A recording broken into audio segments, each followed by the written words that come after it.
Hello, and today I'm going to do a video about the effects of lockdown. The lockdown that I'm sure some of you might be aware of. The lockdown that we're currently in because of COVID-19. And partly the initial uproar about it, and partly the continued scare around it, and partly because it's actually probably going to work. But anyway, I'll leave out all of my opinions on it, be that positive or negative, and just talk about the effects that it's had on me. I'm going to talk about myself, because what better thing to talk about than yourself? It's been nearly 2 months since the UK started the lockdown, so I will relay the effects for you now. The physical effects will come first because they're kind of less important, I think.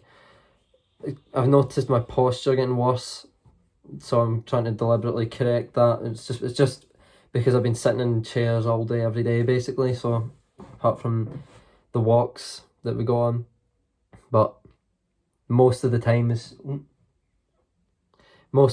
spent in chairs. So you're obviously gonna have huge issues from that with your posture and stuff, which I'm trying to fix. As you can see now, I'm trying to sit up straight rather than just kind of going because I think you feel better when you stand up straight.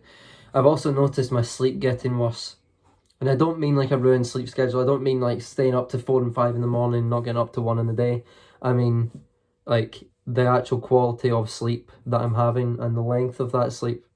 The length is getting shorter the amount of time I'm actually spending asleep, and the sleep quality that I'm getting is worse on average than any point in my life before this, which isn't great because I'm actually making an effort to try and keep my sleep schedule going, and it's not great anyway, so may as well just kind of let it go to pot.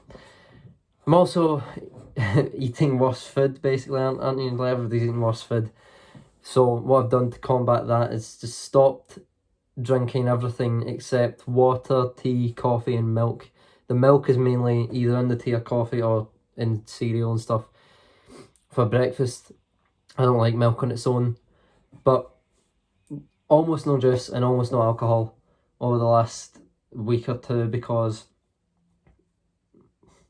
if you're not really out doing anything and you get into a habit of drinking loads of juice or drinking loads of alcohol, then it's just not going to be good for you. So it's not that I never have it, but keeping it to a minimum is probably the best for me.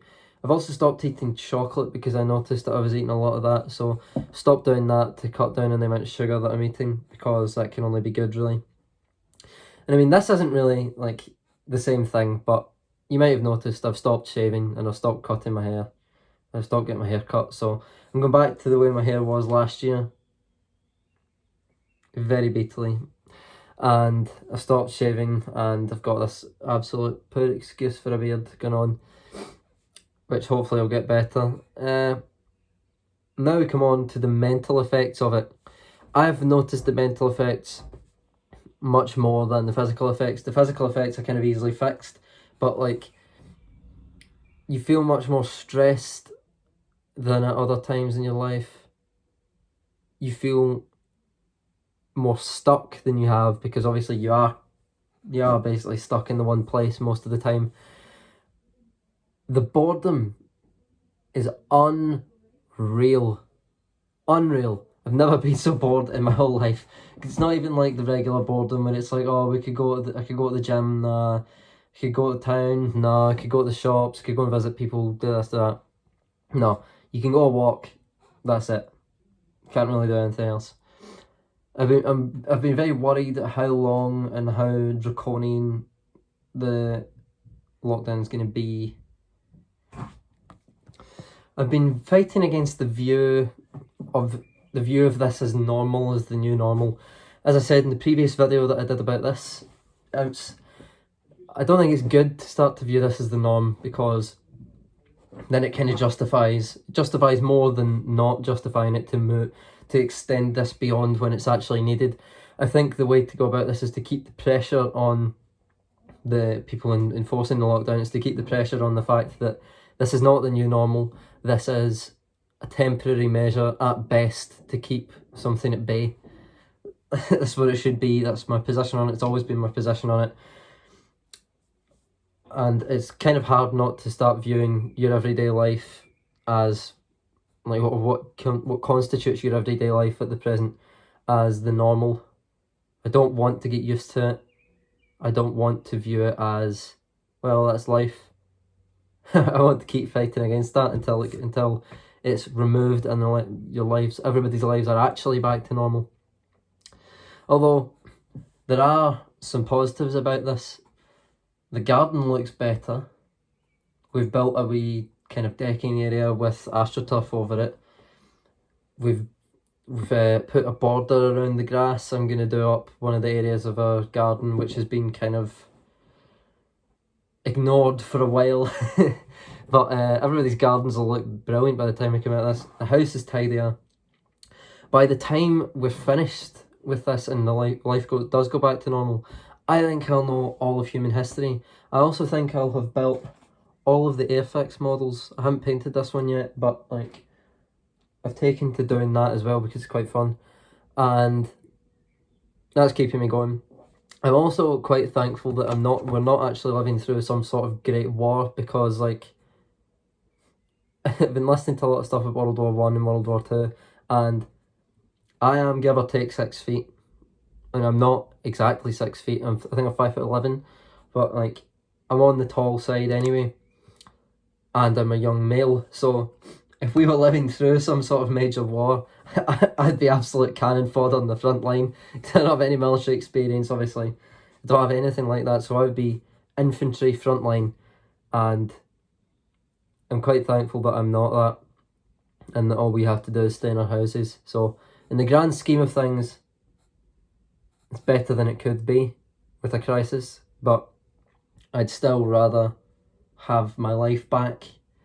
I'd still rather be able to go and see people. That's the worst part of this. Not being able to see people and being kind of nudged towards viewing anybody you don't know as a possible threat. I don't like that. It's not very human, and I'm making a concerted effort not to do that, because I don't think it's very good for people's mental health to view every outsider as the other, and they could be diseased, they could be dangerous. It's like seeing all this stuff from schools that are starting to go back in other countries, and it's complete insanity. It's like you get a box, like each child gets a box to play in, and they're not allowed to go out of that. It's like, or the one in China where they go in, there are 2 teachers standing there with masks on and gloves on, and they go in one by one, get sprayed in the back, turn around, get sprayed in the front, and then they go and sit down in the chair miles away from everybody else, go in one by one in a perfectly ordered line. It's like, this is just ridiculous fear, isn't it? It's like, we never did this before, so surely if China are apparently going back to normal, then why are you doing that? You never did this before. No one does that before. That's insane. That's a way to ruin your immune system by allowing it to never, or by never allowing it to come into contact with something bad. Because like, it's the same thing as Buddha, like the story of Buddha being growing up in this perfect environment where there's nothing wrong, and he goes out and sees a sick guy, and he's like, oh, what's that? It's disgusting. He's like, well, I'm a man like you, and I will die, and you'll die, and we're all the same stuff. And he sees an old man, decrepit, and it's the same thing. It's like, if you never let yourself come into contact with anything bad, then how are you going to combat it? Which is concerning me slightly. But those are kind of some of the effects that I've had happen to me throughout lockdown. I mean, the main plus side that I've noticed is the walks. Obviously the walks are good, I enjoy those, and me and my friends Ben and Christian has a YouTube channel as well, it's just Christian Cullen, but me and my friends Ben and Christian, we have started the podcast called The Big Show, which you may have seen. It's quite good. New episode on Monday. It's very good, actually. I enjoy that. That's one of the high points of my week, is recording that podcast with him, because it gives you a bit of a change in who you talk to, and it gives you a bit of a change in what you're doing. Even if you're sitting in the same chair, there's something else going on that's not, oh, what will I do now?